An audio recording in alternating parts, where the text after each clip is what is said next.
This is something I shouldn't be posting, but I can't keep it to myself anymore. I know how these stories usually go. Someone finds a lost episode, spins some creepy tale, and the comments flood with jokes about how none of it's real. But before you scroll away, hear me out. This isn't like those other stories. I grew up on SpongeBob like most of you did. Bright colors, dumb jokes, that ridiculous laugh. It was background noise to my childhood. Harmless, safe. Something you could leave playing while you fell asleep on the couch. That's why what I found feels so wrong. A few nights ago, digging through an old hard drive I'd picked up at a garage sale, I came across a folder buried under layers of corrupted files. Inside, there was a single video. The name didn't look like a normal episode code. It was just a string of symbols, almost like someone had smashed the keyboard. Curiosity got the better of me. I clicked it. And what played? It's something Nickelodeon never wanted anyone to see. Something that changes how you'll look at SpongeBob forever. Like most kids born in the late 90s, SpongeBob wasn't just a cartoon, it was a ritual. Saturday mornings meant Nickelodeon marathons, the TV humming in the background while I shoveled sugary cereal into my mouth. I can still remember whole episodes beat for beat. SpongeBob blowing that ridiculous bubble elephant, Patrick declaring, "The inner machinations of my mind are an enigma," Squidward's tortured clarinet solos. They were dumb, light-hearted, and comforting. Even now, I bet you can't read the words "Who lives in a pineapple under the sea" without hearing the chorus in your head. That's the point. SpongeBob became part of our collective memory. It was safe, untouchable, something you could laugh at no matter how old you got. But I wasn't just a casual viewer. I was the type who dug deeper.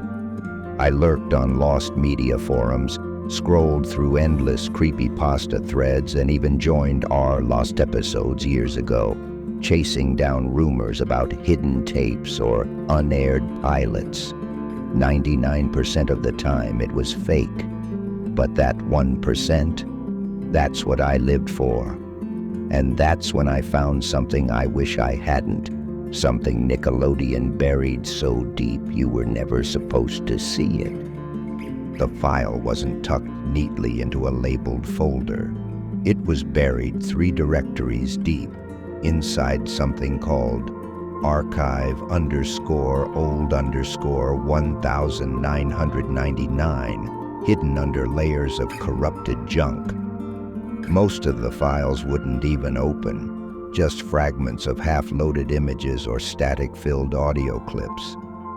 But at the very bottom sat a single video. Its name wasn't anything like SB-129 or Rock Bottom. It was just symbols, slashes, question marks, blocks of text that looked more like corrupted code than an actual title. Out of habit, I pulled up the properties.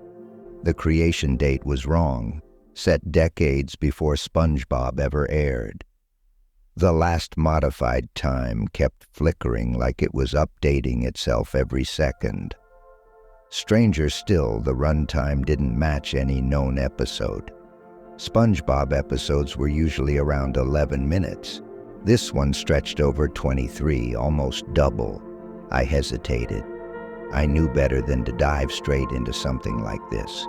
Out of curiosity, I mentioned it in a small lost media Discord I lurked in. Within minutes, someone DM'd me.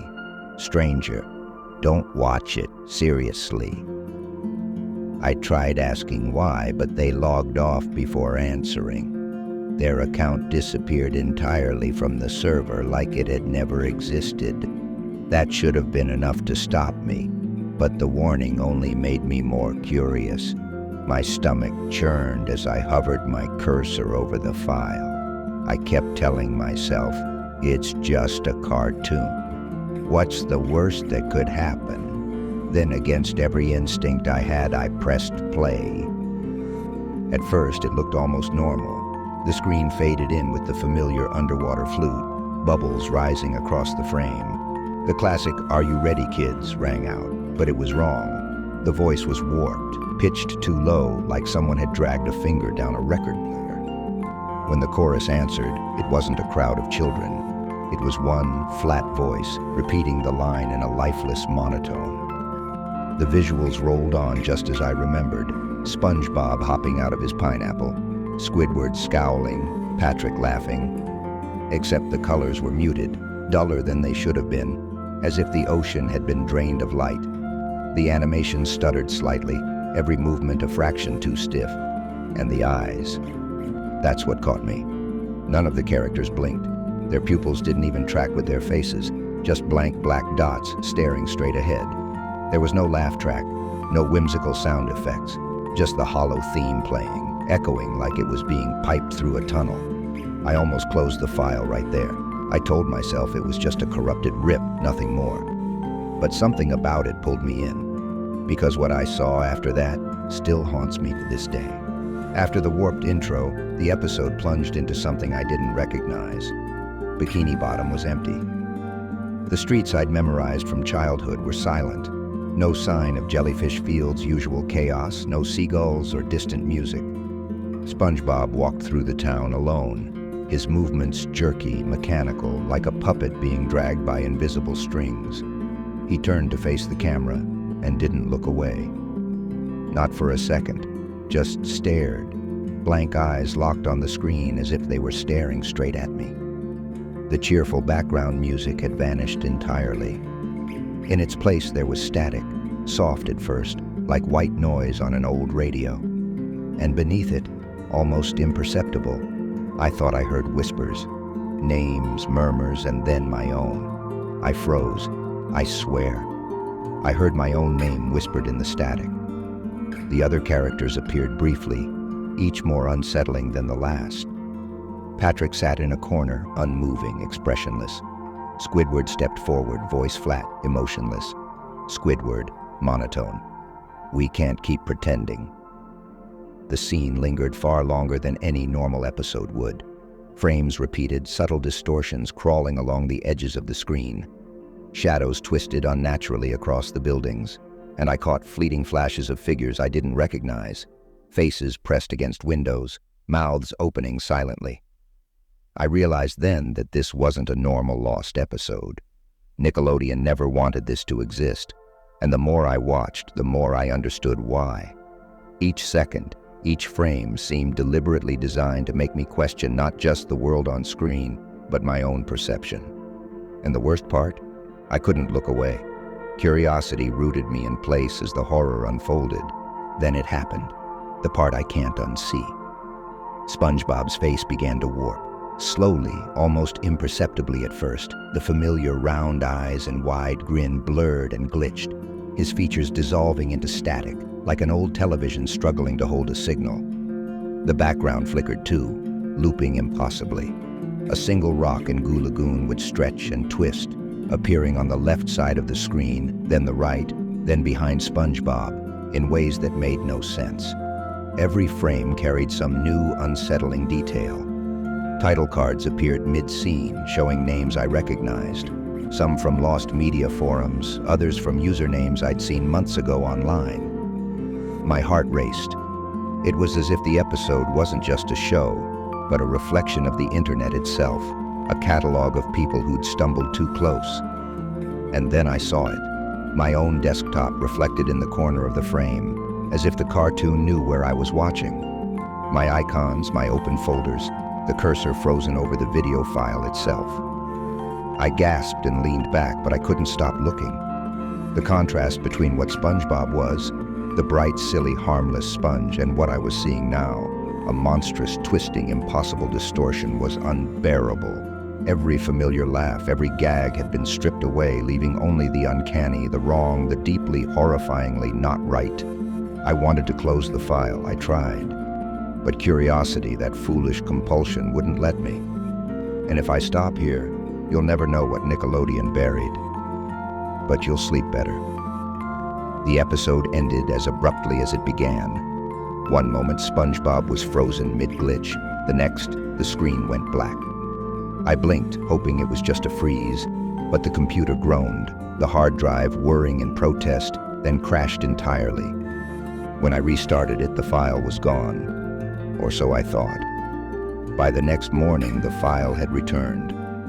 Same corrupted symbols, same impossible runtime, sitting in that same hidden folder like it had never left. And I wasn't imagining it. The desktop reflection was gone, but the feeling remained. Every night since, I've woken from sleep paralysis to see SpongeBob's distorted grin looming above me, whispering, static-filled and unblinking. I tried reaching out to a friend who knew about the file. His response still haunts me. "Did you watch it all? You weren't supposed to." He didn't elaborate, and I couldn't get back in touch. The messages disappeared. The account vanished. It was as if anyone who even mentions the episode risks being erased or worse, tainted by it. And yet, I know it still exists. Somewhere online, tucked into unlisted archives, torrents, forums you'd never think to visit. People are watching it. And I can't stop wondering, what happens to those who don't turn away? The curiosity that killed my innocence is still out there, waiting. I couldn't let it go. I dove deeper into old forums, threads archived on forgotten corners of the internet. Mentions surfaced of employees who vanished after allegedly leaking footage, their accounts deleted, their lives scrubbed from any public record. People whispered about tapes Nickelodeon buried, never meant to see the light of day. The more I read, the clearer it became. This episode wasn't an accident, and it wasn't just corrupted media. SpongeBob wasn't just a cartoon, it was a vessel, a conduit somehow tied to the audience, to the screens we watched on, to the very machines we trusted. Those glitches, those whispers, the impossible reflections, they weren't mistakes. And if this was true for SpongeBob, what else might exist? Other shows, other episodes, other lost pieces of media, each carrying the same uncanny, corrupting force. I realized then that what I found wasn't isolated. It was part of a much larger, hidden universe, and every second spent searching for it only pulls you closer. I'm warning you now, don't look for it. Don't dig through old drives, torrents, or hidden archives. You think curiosity is harmless, but once you see it, you can't unsee it. I should have left the file alone. I should have ignored the whispers, the glitches, the distorted reflections. But if you find it, you'll understand why I can't sleep. Why even now, hours after closing my laptop, I feel eyes on me. Why I wake in the middle of the night, heart pounding, convinced that something is listening, waiting. And then it happened again. That laugh, SpongeBob's laugh, echoed from somewhere in my room, soft at first, then unmistakable, hollow and warped. My blood ran cold, the screen was off, no files open. Yet the sound persisted, wrapping around me like a warning I couldn't escape. If anyone else has seen something like this, share your theories. Tell me I'm not the only one. Do you think this episode exists, hidden somewhere, waiting for the next person foolish enough to click play? Because I know it does. And it's watching.